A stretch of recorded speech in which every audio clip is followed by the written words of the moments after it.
Ang ating pagkakakilanlan bilang Pilipino ay hinubog ng mayamang kultura at tradisyong minana natin sa ating mga ninuno.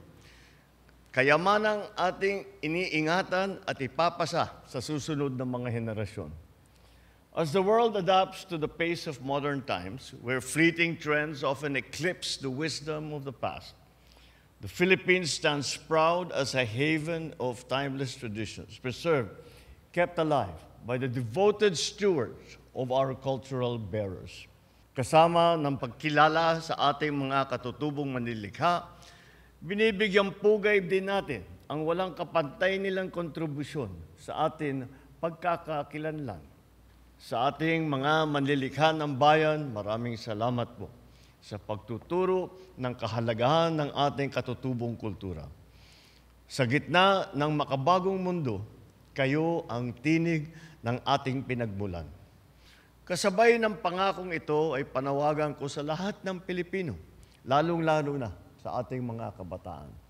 Kilalanin natin at ipagmalaki natin ang sarili natin. It is our civic duty to keep these traditions alive.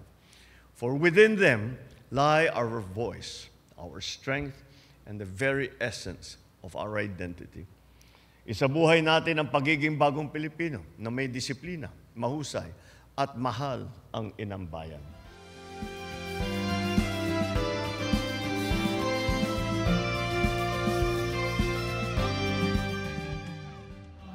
Ngayon ko lang na-feel that really, this is it. And after how many years of living, matanda na, and this is the highlight of my sacrifices as cultural, yung preserver. I am so happy and ini-appreciate niya na preserve yung we exist with the development, and nandun pa rin ang preservation in spite of the development. Lalo na sa mga Facebook, sa mga influences, bagong influences, we are still there. Nandun pa kami, nandun pa ang tradition, nandun pa ang preservation, nandun pa kami, we exist. Sana ang mga kabataan ngayon, no matter how the influences is, it would be an advantage to them, advantageous sa kanila yung malalaman nila ang puno ng saan sila nanggaling. Yeah. That's what I am always reminding my grandchildren. Huwag niyo kalimutan, huwag kayo mahiya, na ganito tayo, huwag kayo mahiya. O tingnan niyo, this is the time na I can prove to them na hindi kami dapat mahiya. To President Ferdinand Bongbong Marcos, maraming salamat sa pagdalo mo at pag-witness sa aming okasyon at yung pagbibigay-pugay sa aming endeavor, pag-appreciate. Thank you very much. There are 9 recipients, no? And then galing po sila sa iba't ibang bahagi ng Pilipinas, pero the majority are from Mindanao, and we're very happy about that.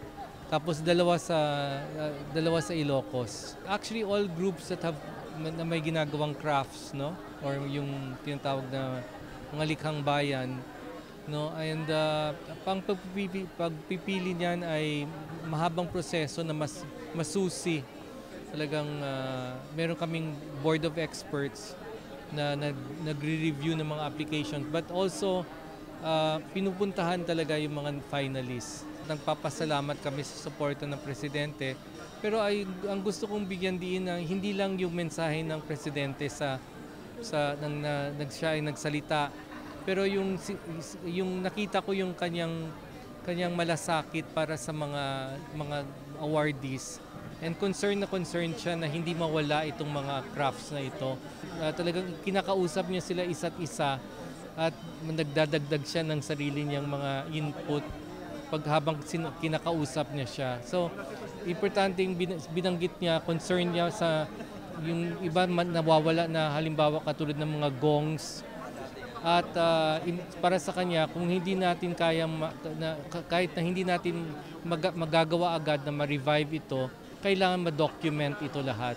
At specify niya pa na yung pag-document talagang tinuturo yung paano ginagawa step by step para to sa mga future generations na masusunod nila at mapapasigla nila itong yaman na atin.